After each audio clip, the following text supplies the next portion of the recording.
Hace 70 años, aquí, en París, nacía una asombrosa historia. Otra más en este bello planeta encantado. Sígame y juzgue por sí mismo.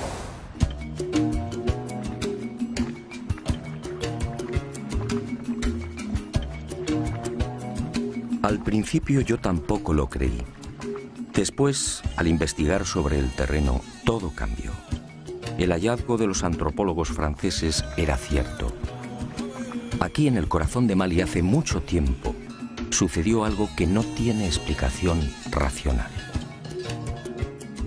Unos seres desconocidos procedentes al parecer del espacio exterior establecieron contacto con una remota tribu.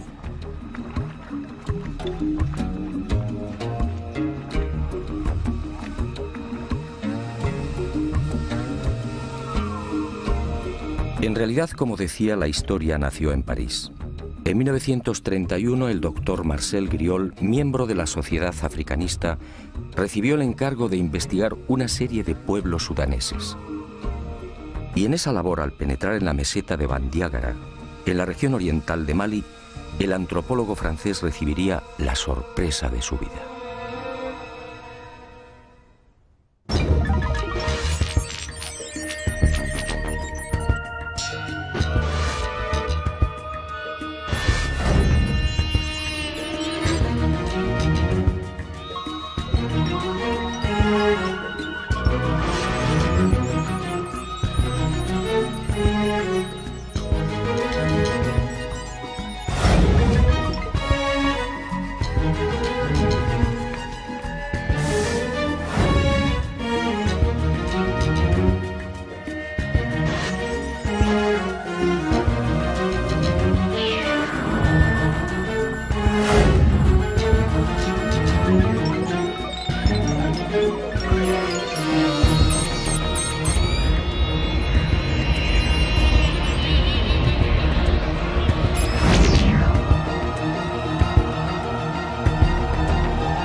En los montes Ombori y en la gran falla de Bandiagara tuvo la fortuna de conocer a los Dogon, una de las 3 etnias dominantes de Mali.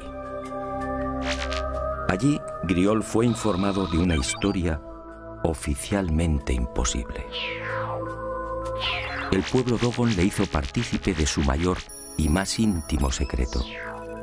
Aquellas primitivas gentes analfabetas y prácticamente aisladas en el África subtropical sabían de la estrella Sirio y sabían desde tiempos remotos de algo mucho más espectacular.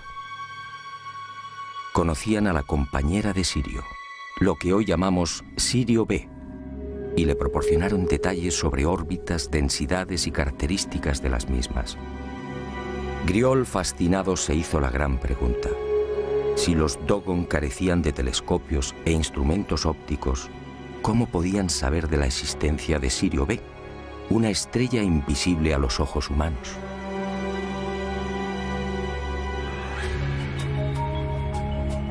A su regreso a Francia, Marcel Griol indagó sobre Sirio. Los resultados lo confundieron definitivamente. En 1834, el astrónomo Johann Bessel, tras largos periodos de observación, llegó a una conclusión: Sirio tenía una compañera. Otra estrella pesada, mucho más pequeña e invisible, que alteraba la órbita de la reina del firmamento.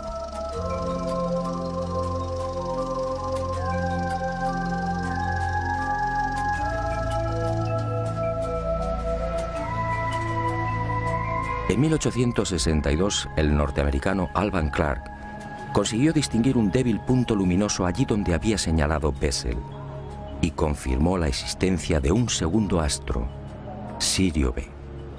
No se trataba, por tanto, de una estrella invisible, pero el brillo de Sirio A, de primera magnitud, eclipsaba prácticamente a la recién descubierta Sirio B. Después, a partir de 1915, llegaron otros descubrimientos. y se supo que Sirio B era una estrella increíblemente caliente, con una irradiación 3 veces superior a la de nuestro Sol. Y se conoció igualmente su diámetro, 42.000 kilómetros, es decir, apenas 3 veces el de la Tierra.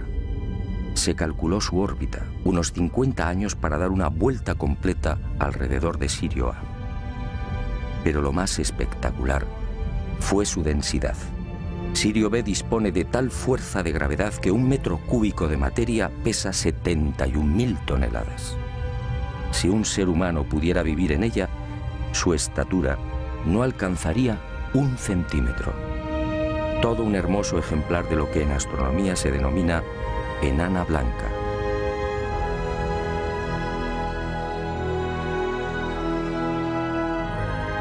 Años más tarde, en 1970, el astrónomo Irwin Lindenberg del Observatorio Naval Norteamericano en Washington conseguiría la primera fotografía de Sirio B. En ella, la enana blanca aparece como un tímido y casi insignificante punto blanco. A su lado, Sirio A, 10.000 veces más brillante.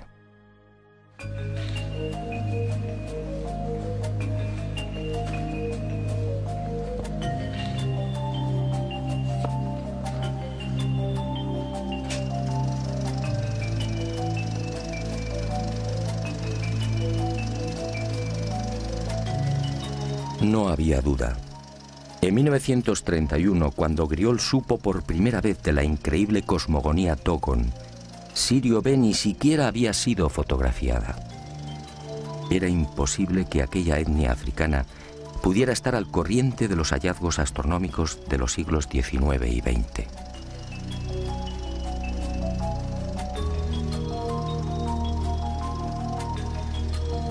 El impacto fue tal que en 1946 Griol regresó a Mali, esta vez acompañado por Germaine Dieterlen, etnóloga y secretaria de la Sociedad Africanista del Museo del Hombre de París. 4 años después, los investigadores franceses publicarían un dossier con sus averiguaciones.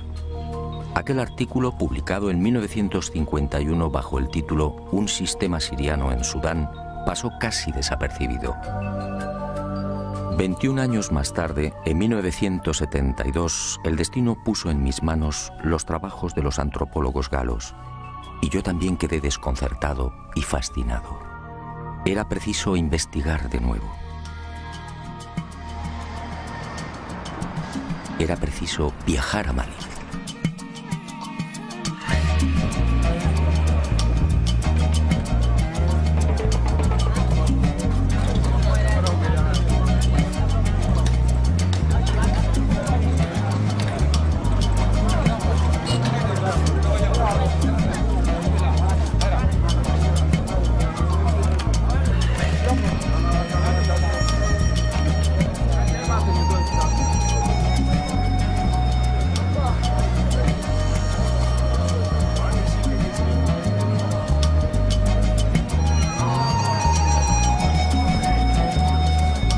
No voy a ocultarlo. En Mali muy pocos conocen el secreto de los Dogon.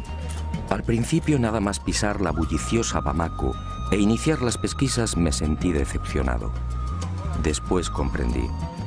Este pueblo multirracial, alegre y hospitalario como pocos, tiene una preocupación más urgente: sobrevivir. De sus casi 10 millones de habitantes, 2/3 partes vive en la más extrema pobreza. En las aldeas, el salario medio mensual no llega a $50. En las ciudades, un funcionario puede ganar algo más, alrededor de 80.000 cefas, es decir, unos $80. El índice de analfabetismo roza el 73%. La mortalidad infantil, especialmente en las aldeas, supera el 60%, con una expectativa de vida de 35 a 40 años. La malaria, tuberculosis, meningitis, infecciones intestinales y oculares, entre otras patologías, afectan al 80% de la población. El tracoma, por ejemplo, ha provocado miles de ciegos, algo que podría evitarse con unas simples gotas.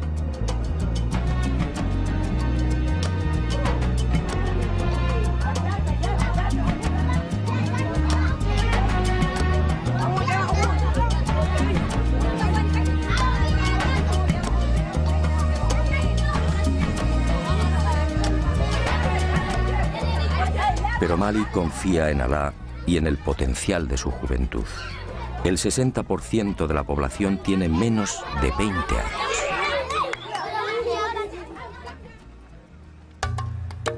No había tiempo que perder. Nuestro objetivo, el país Dogon, situado al este de Mali, muy próximo a la frontera con Burkina Faso, se hallaba a 3 días de camino.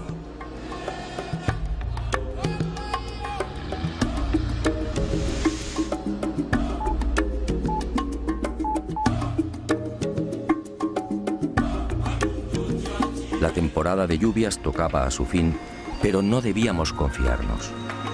Los caminos, siempre difíciles en Mali, podían convertirse en torrenteras o cenagales de la noche a la mañana. No importaba. Como tampoco importó la dureza de las altas temperaturas, casi 40 grados Celsius al amanecer, o la humedad sofocante y estranguladora, con picos de un 90%. Ardía en deseos de llegar a la gran falla de Bandiagara e interrogar a los Dogon. Algo me decía que la historia narrada por Griol era solo una parte de la verdad. Y el destino, una vez más, fue benevolente con este aventurero. Nuestro singular objetivo exigía también un guía no menos especial y capacitado. Y en nuestro camino apareció Lassane Congo, un joven de la tribu de los Mosi, un veterano rastreador de leones en su país natal, Burkina Faso. Un descendiente de guerreros que a los 4 años se sometió al Wui, la prueba del dolor, permitiendo que un cuchillo abriera su rostro.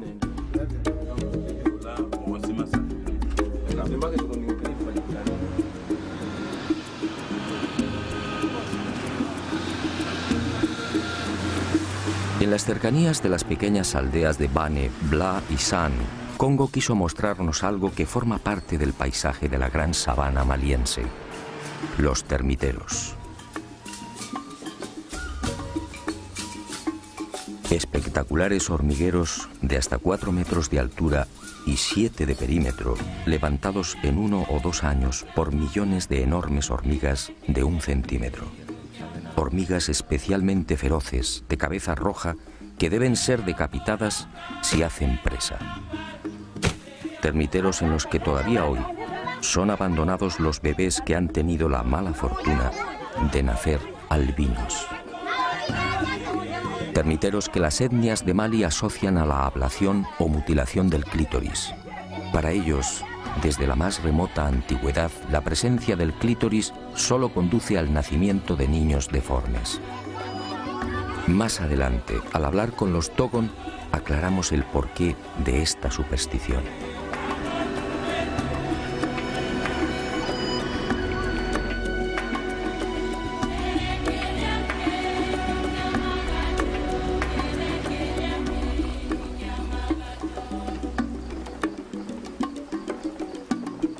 Poco después, el territorio Bobo, otra etnia que suma 150.000 individuos.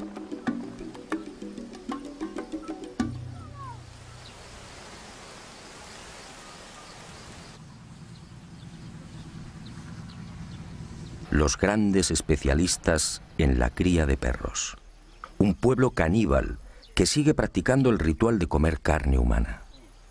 Congo nos advierte: cada año en esta zona desaparecen 2 o 3 personas.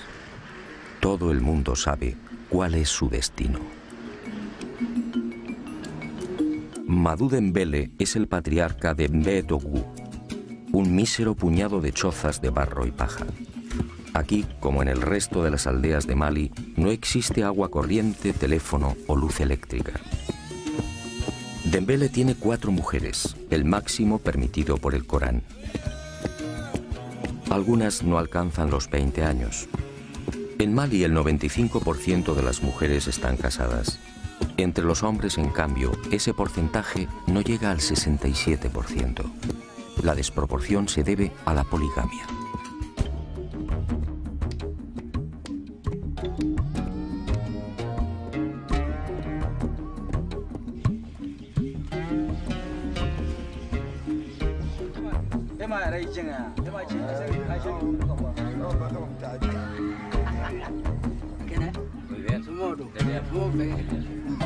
Al principio Madú desconfía y responde a nuestras preguntas con evasivas.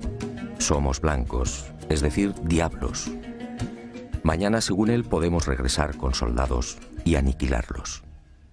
Congo sabiamente lo tranquiliza. Aprovechamos para aliviar la conjuntivitis de algunos de los niños y Dembele termina comprendiendo que somos gente de paz.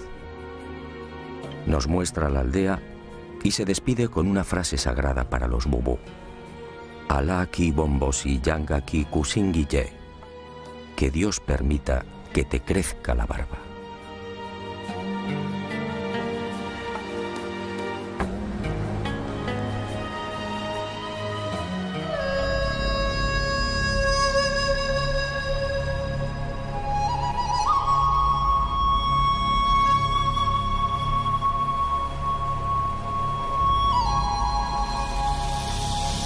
Y al fin, al atardecer, Ségou, una mediana ciudad asomada al Níger, en la que asistiríamos a un espectáculo inconcebible en el siglo XXI.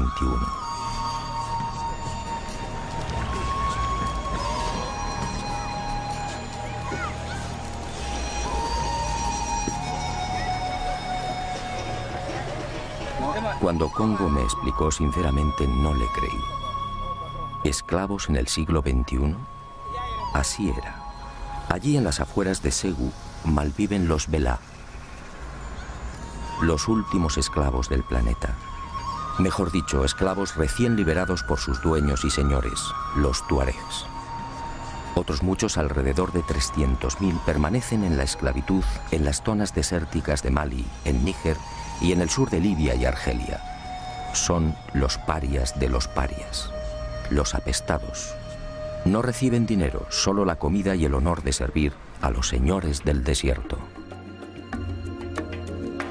Hoy, los Bela libres apenas suman un 3% de la etnia. El resto deambula con los tuareg de pozo en pozo y de oasis en oasis.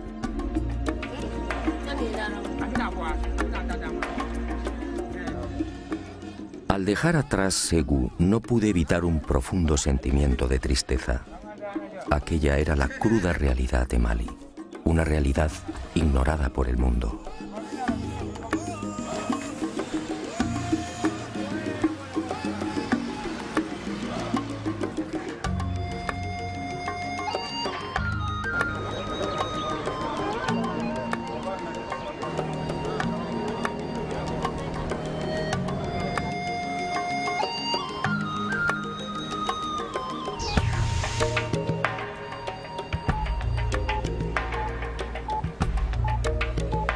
Pero la llegada a Yené, la ciudad más antigua del África subsahariana, me hizo olvidar de momento la angustiosa situación de los malienses.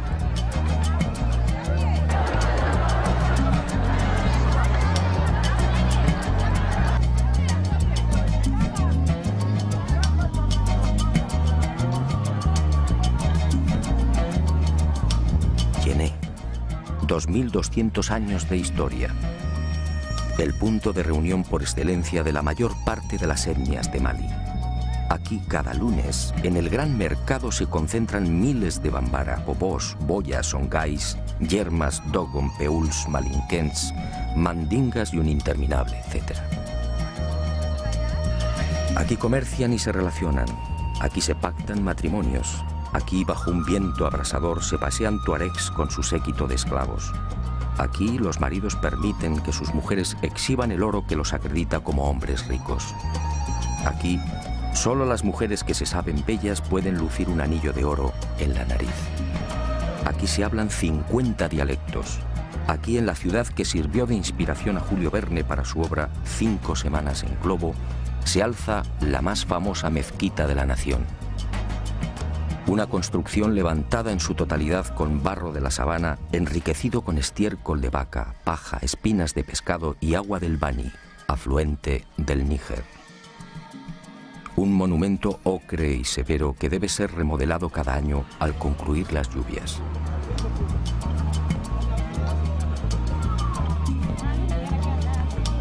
Un templo al dios de los musulmanes al que no tienen acceso los infieles y que naturalmente dispone de 2 puertas. una para los ricos y otra para los pobres.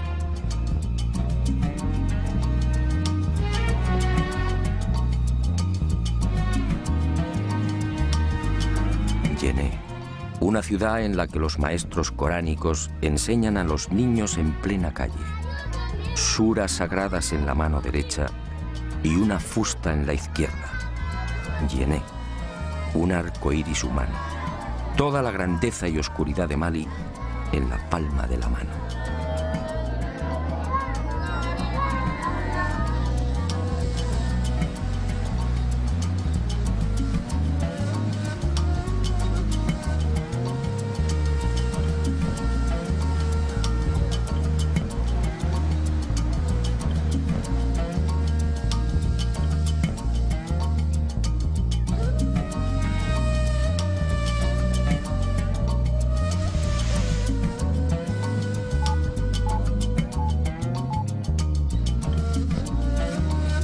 Finalmente nuestro objetivo, el país Dogon, un gigantesco acantilado de 200 kilómetros,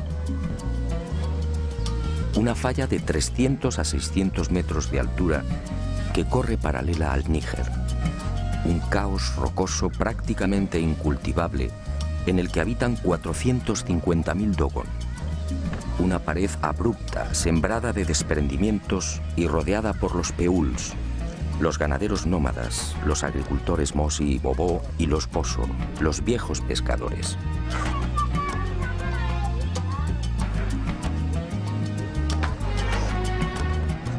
Un país en miniatura que disfruta de un especial microclima. Un país bendecido por las lluvias en el que crecen los majestuosos baobabs, las generosas ceibas y tamarindos, las serenas acacias y los lujuriosos mangos.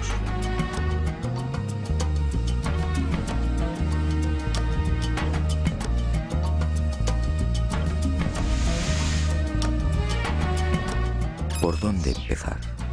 La Gran Falla reúne 700 aldeas. Y opté por seguir los pasos de Griol. Dedicaría toda mi atención a los poblados más pequeños. El aspecto del Dogon resulta inconfundible. La etnia se distingue por dos tipos básicos. El alto y musculoso muy próximo al modelo sudanés, de cabeza y ojos redondos y nariz grande. Y el más pequeño y numeroso. El Dogon rechoncho de hombros anchos y poderosos, cabello ensortijado, pómulos altos y ojos rasgados y maliciosos. Su lámina es la de un campesino. En ocasiones, una perilla acentúa su aspecto mongol. Su caminar es tranquilo e irregular, algo cansino, pero en las paredes rocosas se mueve con extraordinaria agilidad. Son afables, prudentes, desconfiados a veces y siempre seguros de sí mismos. Las mujeres, la mayoría de menguada estatura, lucen un talle arqueado, consecuencia de las permanentes cargas que transportan sobre las cabezas. Son alegres, parlanchinas y siempre sumisas al varón. En nuestra historia apenas tienen protagonismo. Una de las cuestiones a resolver era clarificar el origen de estas gentes. ¿Son autóctonos o llegaron quizás de otras latitudes? Y sobre todo, ¿dónde se produjo el espectacular encuentro con esas criaturas del espacio?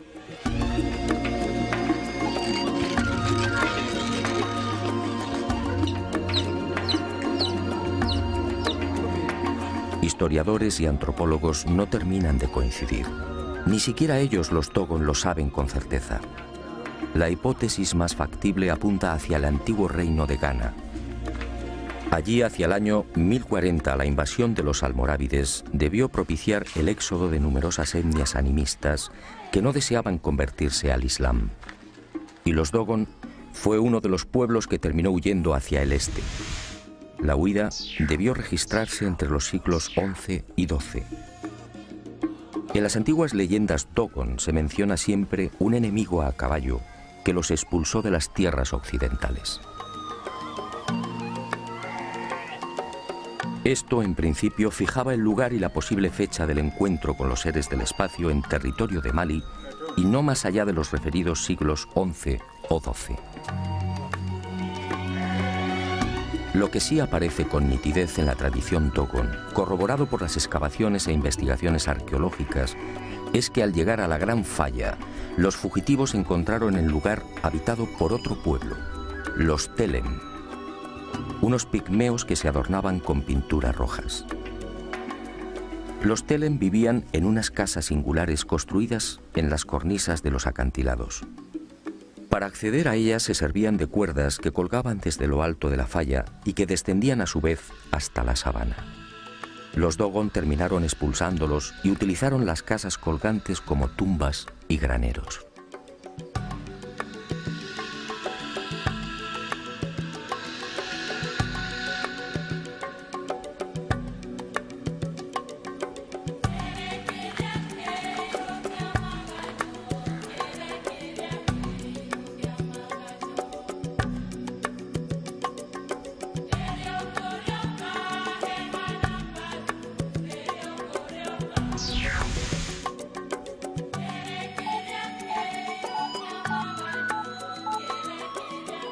Y llegó el gran día, mi primer contacto con uno de los ancianos y depositario del secreto de los Dogon, Pangalé Dolo, vecino de Sanga y nieto de Ogotemeli, el cazador ciego que informó durante años a Marcel Griol. En realidad, mis temores eran infundados. Tanto en los escritos de Griol como en los relatos de otros especialistas, pude observar cómo los antropólogos hacían especial énfasis en las grandes dificultades a la hora de obtener información por parte de los Dogon. Todos hablaban de un cerrado secretismo, un conocimiento iniciático que era transmitido después de una minuciosa selección del aspirante. Para mi sorpresa, como digo, tanto el anciano Pangalé como el resto de los sabios con los que conversé no expresaron contrariedad alguna ante mis deseos de conocer los detalles de aquel misterioso encuentro. Todo lo contrario. Y conforme fui profundizando en la asombrosa historia, aquel viejo presentimiento cobró fuerza. Griol y Dieterlen solo contaron una parte de la verdad.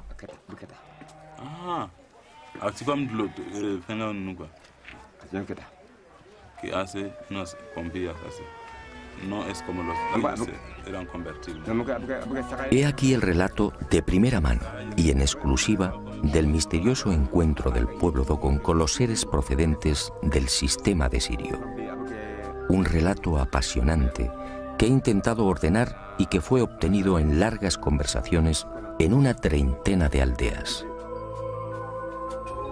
Como decía, ninguno de los iniciados Dogon y tampoco el afable Pangalé supieron darme razón sobre la fecha de dicho encuentro.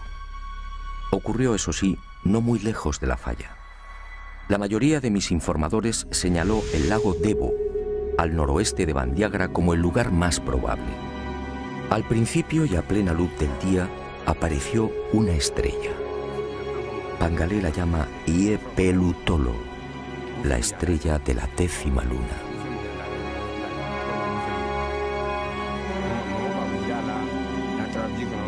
Y añaden que aquella estrella se hallaba rodeada de rayos rojos.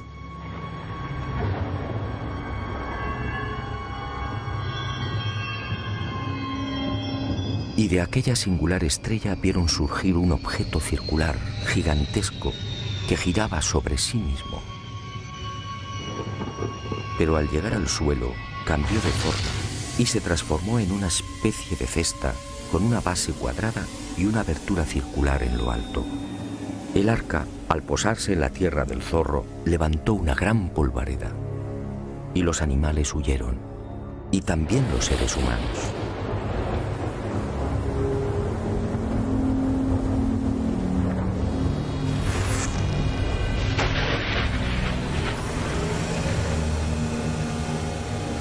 En esos momentos, según mi confidente, ocurrió algo no menos insólito.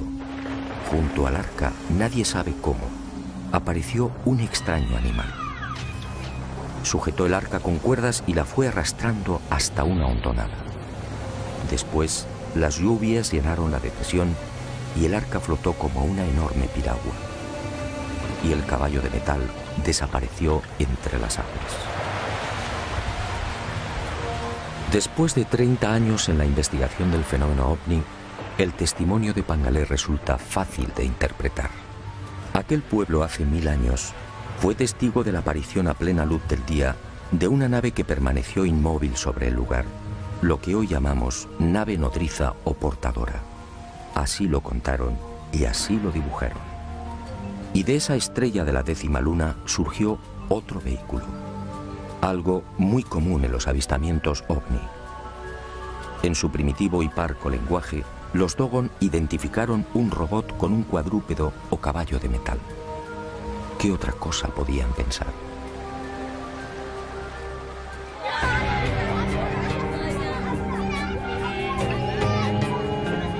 Pero la llegada del arca originó un primer problema. Según Pangalé, al descender a tierra, el fuego quemó plantas, animales y hombres. Ese fue el origen de los albinos, la primera voluntad de Dios al visitar la tierra. Por eso los albinos son criaturas especiales tocadas por la divinidad. Por eso los temen y repudian. Por eso los abandonan al pie de los termiteros nada más nacer.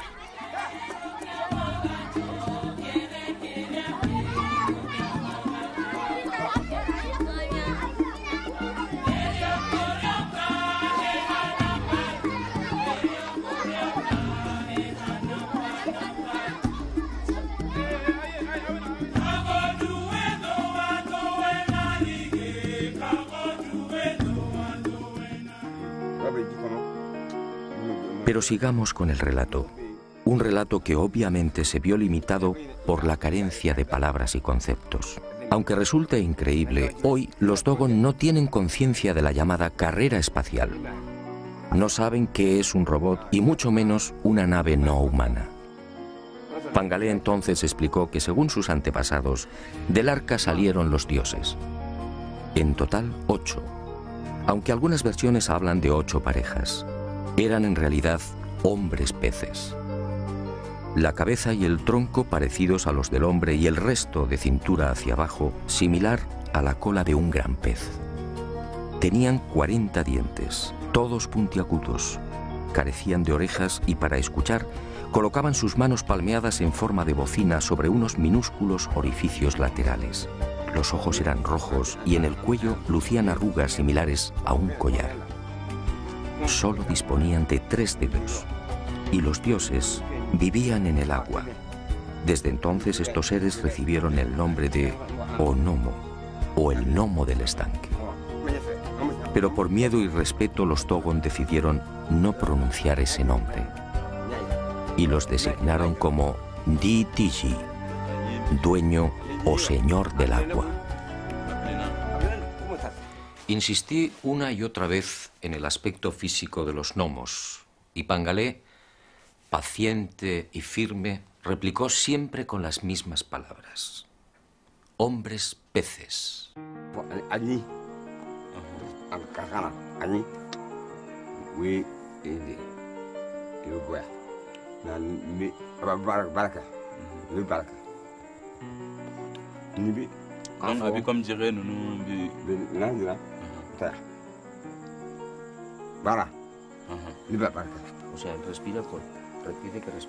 y señaló sus clavículas, indicando que los dioses justamente respiraban por ese lugar. Sí, también. Vi respiración que niña va bien niña niña vi fienta niña me ñandu mundi fe Febo. ya famia ya famia donc vi fienta niña abi bone. A lo largo de aquellos días, ganada la confianza de Pangalé, el anciano fue revelándome otros secretos. Así supe, por ejemplo, que los gnomos bajaron a la tierra para enseñar y de alguna manera evangelizar a los hombres. Convivieron con los Dogon y les mostraron cómo cultivar la sabana, cómo fabricar herramientas y cómo fundir metales.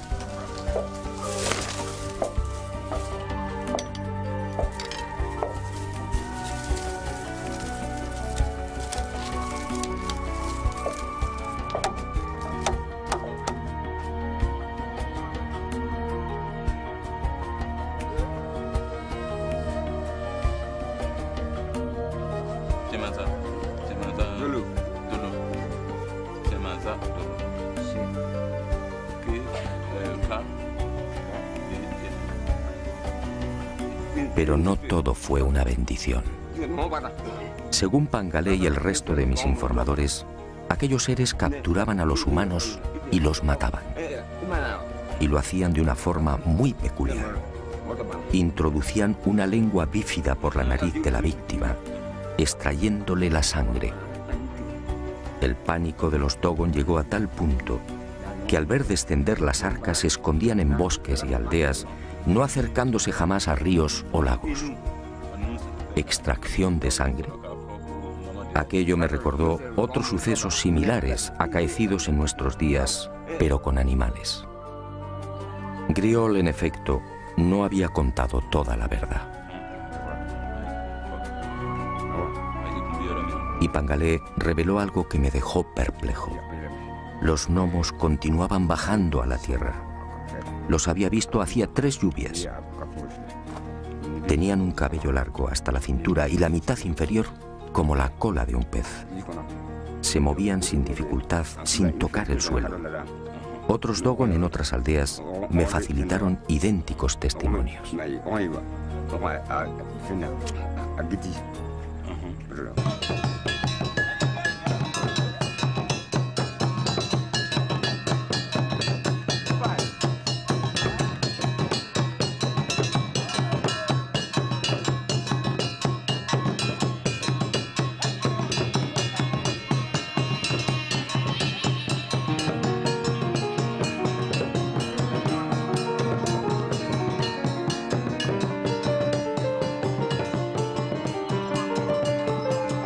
El encuentro con los hombres peces desembocaría en algo que ya había sucedido con otros pueblos. De aquel contacto nacería toda una liturgia y una nueva concepción de la vida. Y para celebrar la llegada de los gnomos, los Dogon establecieron una fiesta, el Sigi.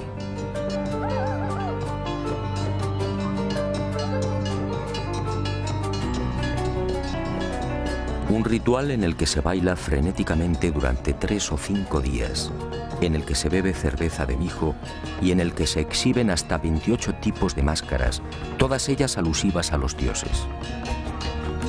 Algunas de hasta 3 metros de longitud representan los movimientos del arca en su descenso.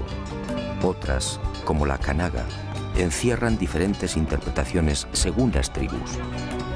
Para algunas recuerdan el signo que lucía el arca en su panza, un símbolo bien conocido en nuestros días por los investigadores de ovnis. Para otras, esa H es el vínculo que une a los vivos con los muertos.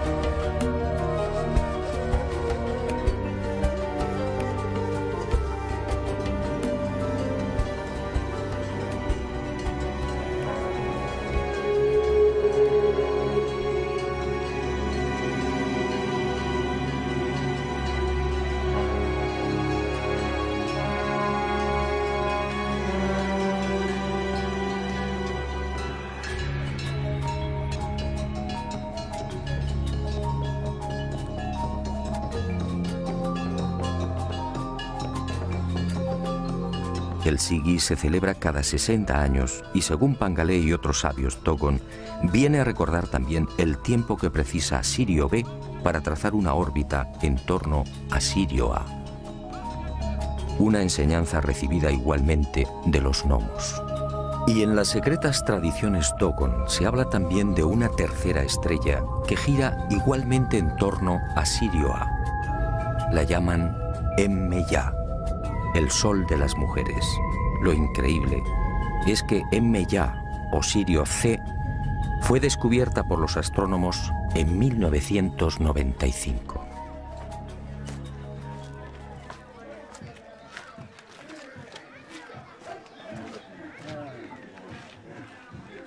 Hablar de los gnomos es siempre una cuestión solemne para aquellos que guardan la información.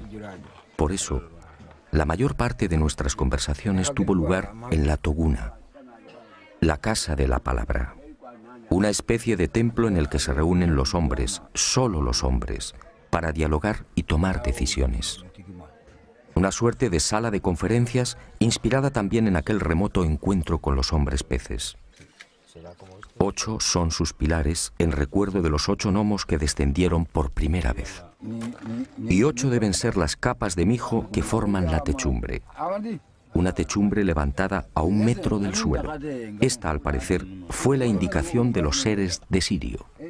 De esta forma, al no poder incorporarse, las discusiones transcurren en paz. Y fue en la casa de la palabra de Ireli, de Amani, de Ende, de Teli, de Yigibombo, de Songo y de Yugadugoru, entre otras aldeas, donde fui enriqueciendo la información sobre aquellos seres del espacio. Los ancianos, complacidos por el interés de aquel extranjero, respondieron sin reservas a todas mis cuestiones, y quedé nuevamente desconcertado ante la sabiduría de aquel pueblo. Los gnomos, al parecer, les enseñaron otras muchas cosas. Les enseñaron que hay otros mundos también habitados.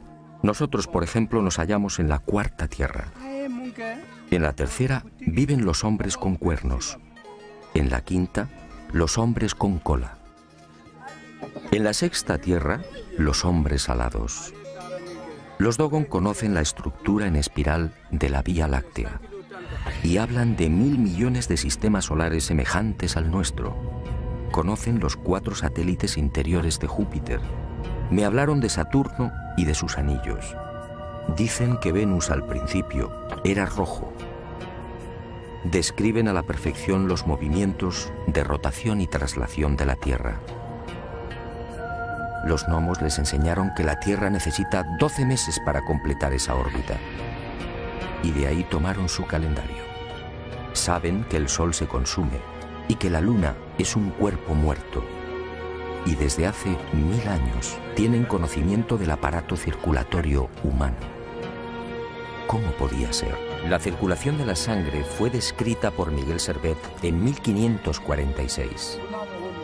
Y los gnomos les hablaron también de Ama, el gran Dios, un Dios único y sustentador de todo lo creado, algo que choca frontalmente con las religiones animistas que los rodean y que disponen de cientos de dioses.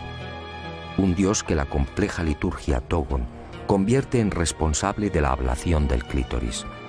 Según la leyenda, Ama quiso tener hijos con la tierra, pero la presencia de los termiteros, el clítoris para los Dogon, dificultó el acoplamiento y la tierra parió un zorro. De ahí que el clítoris, según los Dogon, deba ser extirpado.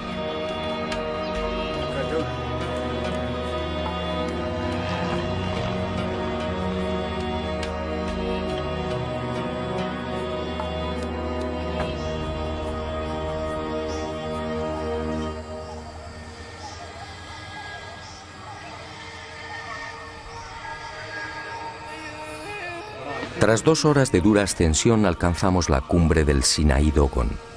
Aquí, según la leyenda, tuvieron lugar los signos que anunciaban la llegada de los dioses de Sirio. La montaña de pronto se teñía de rojo. Era el primer anuncio. Los gnomos y sus arcas estaban al llegar. Y en la aldea crecían calabazas gigantes que nadie había sembrado.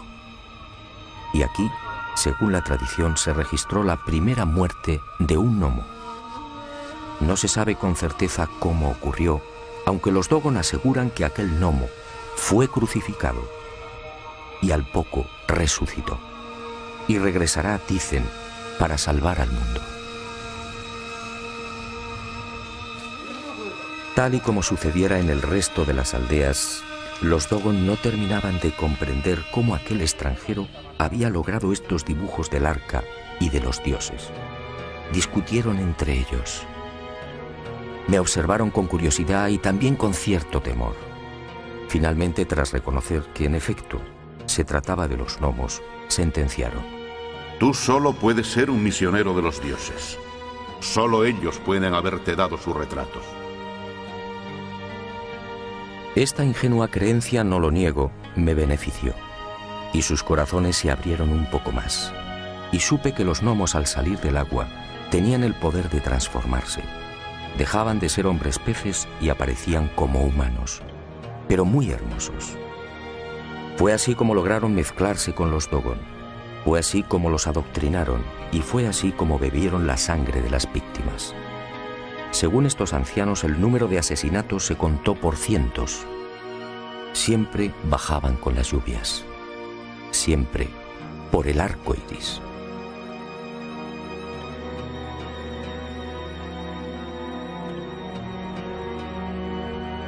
Y cuentan los iniciados que fueron los dioses quienes les enseñaron también a circuncidar. Y el pueblo Dogon escogió la aldea de Songo para este ceremonial sagrado.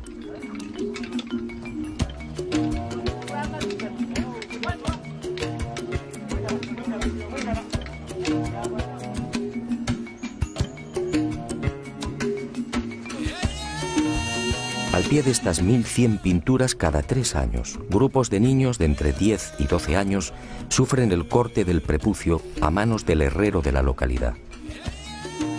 Las mujeres no pueden ver estas pinturas sagradas. De hacerlo morirían. Para los Dogon, la circuncisión, así fue establecido por los seres de Sirio, es un sacrificio que se ofrece a la tierra.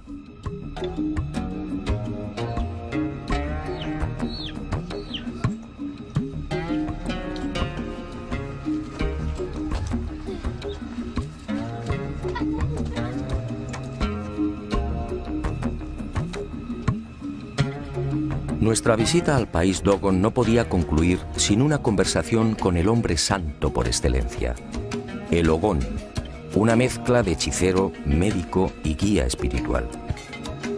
El Dogon más respetado y temido. Vive solo, jamás se lava. El aseo corre a cargo de una serpiente que humedece su cuerpo con la lengua bífida. Una joven virgen que no haya alcanzado la menstruación es la encargada de cocinar para él. Solo baja a la aldea cuando debe tomar grandes decisiones. Es el responsable de las lluvias y de las buenas cosechas. El Ogón es otro de los grandes depositarios de la cosmogonía nacida del encuentro con los gnomos. Después de múltiples gestiones, Aregin Do, de 75 años, accedió a entrevistarse con aquel extranjero.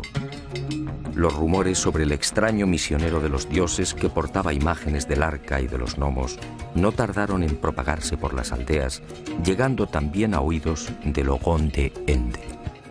Y una tras otra fue confirmando las noticias proporcionadas por el resto de los sabios y ancianos. Y añadió algo más. Él, como Pangalé Tolo, también había visto a los dioses.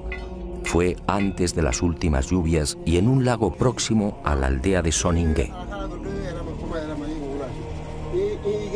Al preguntar por el origen de aquel título, el de Ogón, Are me suministró otra información que tampoco fue reseñada por Griol. Según él, al descender a la tierra, los gnomos seleccionaron a los hombres más sabios y prudentes y los llevaron al arca. Allí permanecieron 3 meses. Y al regresar a las aldeas, lo hicieron como superhombres. Desde entonces, solo el que ha visto a un gnomo puede ser Ogón. No pude evitarlo. Eché mano de las fotografías de ovnis que había llevado a Mali y se las mostré. El Ogón las observó perplejo.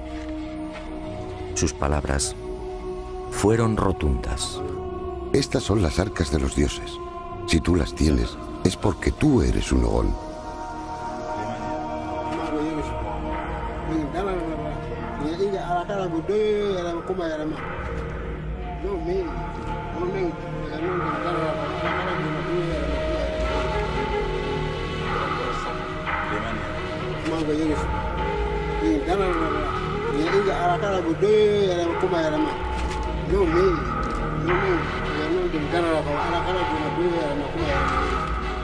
Ahora no tengo la menor duda. Hace aproximadamente 1000 años, aquí, en el corazón del país Dogon, unos seres anfibios que dijeron proceder del sistema de Sirio, descendieron y revelaron a los hombres una información imposible para su tiempo. y prometieron regresar. Eso, según los Dogon, ocurrirá cuando aparezca de nuevo la estrella de la 10ª luna.